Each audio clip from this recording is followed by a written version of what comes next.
Argument 4. What the magistrate is prophesied to be under the New Testament, that he must discharge with all the power God hath given him, and that perpetually, and not by the tie of a judicial and temporary law which binds for a time only. But the magistrate is prophesied in Isaiah 49, verse 23, and Isaiah 60, verse 10, as well as Revelation 21, verse 26, to be a nurse father to the church under the New Testament, to keep and guard both tables of the law, and to see that pastors do their duty, to minister to the church by his royal power. Yea, when the fountain shall be opened in David's house, that is under the New Testament, he shall thrust through the false prophet that speaketh lies in the name of the Lord. Zechariah 13, verses 1 through 6. Kings as kings must confer some royal service to the church, over which they are nurse fathers. But all the power that kings have is essentially coactive, and in order to rewarding or punishing. Romans 13, verses 3 and 4. Therefore they must confer coactive service. Piscator saith well, that the prince is called the keeper of both tables of the law by our divines. Therefore he is to vindicate God's glory in both. He that hath the keeping of two pits, one more horrible and dark, another more mild and heartsome than for two malefactors, a thief and an adulterer, he must not cast the thief in such a dark dungeon as the adulterer. So if the magistrate keep both tables, he must not punish according to his own will, but according to the rule and prescript of God. Nor saith the author of the bloody tenant anything, when he tells us that the magistrate owes to the true religion, first, approbation and reverend esteem. Secondly, personal submission to the spiritual government, Matthew 18 and 1 Corinthians 5. Thirdly, protection to the subjects, whether they be apart or met together. To a false religion he oweth permission, not approbation, Matthew 13, verse 30.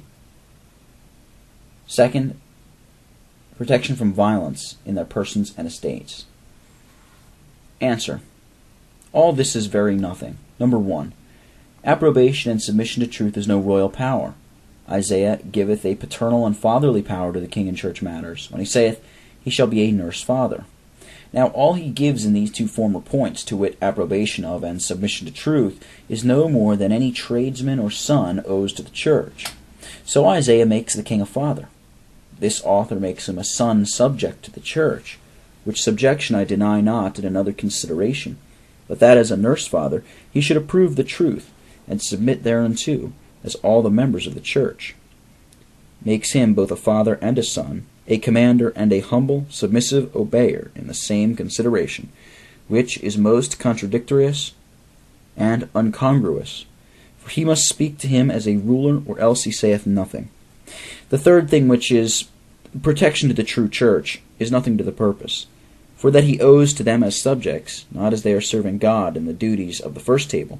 For the king by this man can neither command them, nor forbid them, by his magisterial or coactive power to serve God or not to serve him in the duties of the first table, and by the true church that the king owes protection to. The author meaneth not the church that is in itself sound and true, but the church that seemeth and appeareth so to the conscience of the magistrate, though most erroneous. Now this is the church of seekers and Anabaptists. But suppose the magistrate or commander in war be a familist, a gross Anabaptist. The author will not say that he ought to protect the church assembled to worship God and to excommunicate and deliver to Satan such as subvert the faith of many, and say the resurrection is already past, or that he ought to protect an assembly of divines that are for presbyterial government, and the truth that Calvin and our reformers delivered.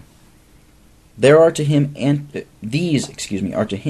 anti-Christian synagogues, or if he owe them protection, he ought to offer violence with his sword to Anabaptists such as rose in Germany under John Bekold of Leyden, that out of mere principles of religion killed all that were not of their way, and to displace, imprison, and confine Presbyterians.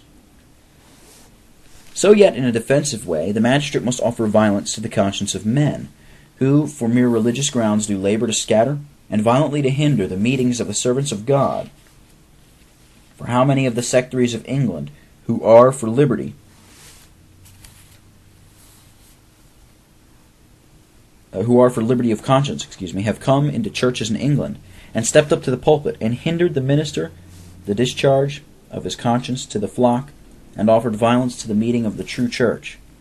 Now it is not enough to say the minister was but an anti-Christian service bookman, and it was no true church whose service such sectaries interrupted, but giving and not granting it were so.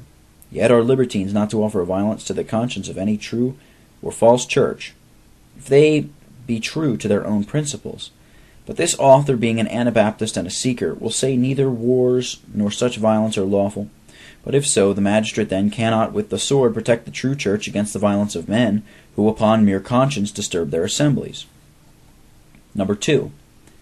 The libertines, all churches professing to libertines, all churches professing true religion, as all churches on earth, Indians and Mohammedans not excepted, do, must be true churches.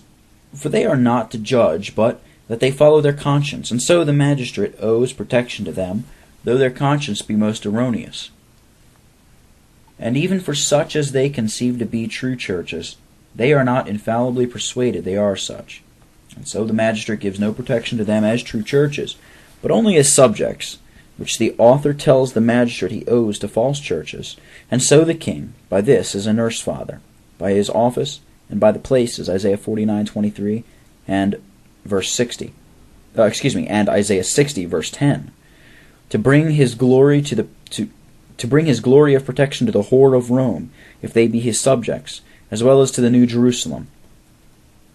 But sure the king by these places owes father nursing and magistratical protection to the true church, not to the false, because Isaiah 49:23, first, the place is clearly of such a church as the Lord can no more forget, than a woman cannot have compassion on the fruit of her womb, verses 14 and 15.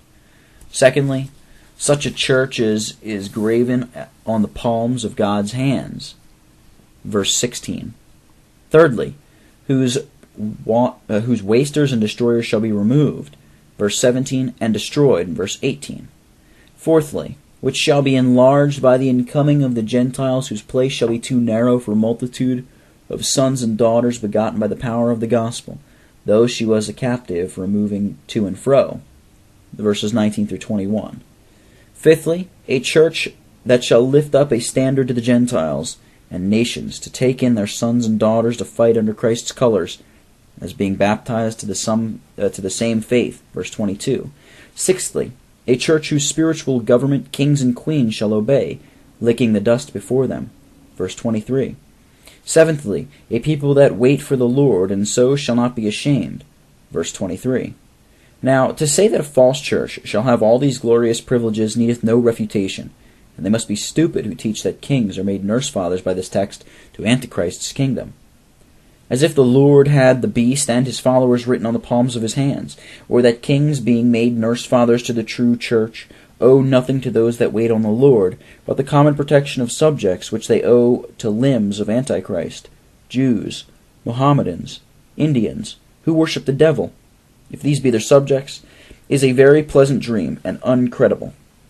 For the place in Isaiah 60 cries to him that runs, and will read, that kings shall minister something to the true church, which they do in no sort to the false church, and it is most evident to the judicious reader, that the sucking of the breasts of kings in verses 10 and 16, and the kissing of the Son, in Psalm 2, must be more than common protection to subjects that are open enemies to Christ and wasters of Zion. Yea, it must be some protection to the church as the church, and to the laws and ordinances of God, in rewarding the well-doers and conserving the ordinances and the correcting of wolves, impostors, lying prophets. For if we come to Master William's his way, that the king owes protection from violence to the persons and estates of false worshippers, to those that serve devils, because they are subjects, then those texts say, no more then, be glad, Indians, popish idolaters, Mohammedans, for I will make your kings your nurse-fathers, and queens your nurse-mothers. And kings shall minister unto you, and you shall suck the breasts of kings, and kings shall bring their glory and riches to you. Nor need we prove that the place in Isaiah 60 speaks of the true church. Read it, and it is proved. Verse 1, arise, shine, for thy light is come, and the glory of the Lord is risen upon thee, etc. Nor is the matter helped to say, it is a great favor that the power of the kings who lent their horns to the beast is now lent to the Lamb and his followers for their comfort. For then what power bring the kings to New Jerusalem? What royal power? And what royal power to protect the true church in their persons and estates, as they do the false? Is this the breasts of the milk of kings, and their royal power as nurse fathers, and that power which they bring into the New Jerusalem, when it is the same very power that they brought into Babel, and the same horn they lent to the beast? Number 2, the kings lent no royal and paternal power to the true church, but what they lent to Babel. As yet, nor do they yield any royal power to hold up Christ's throne and maintain his ordinances, or convey the sincere milk of the word by their politic coactive power to the church, if our adversary's doctrine be received.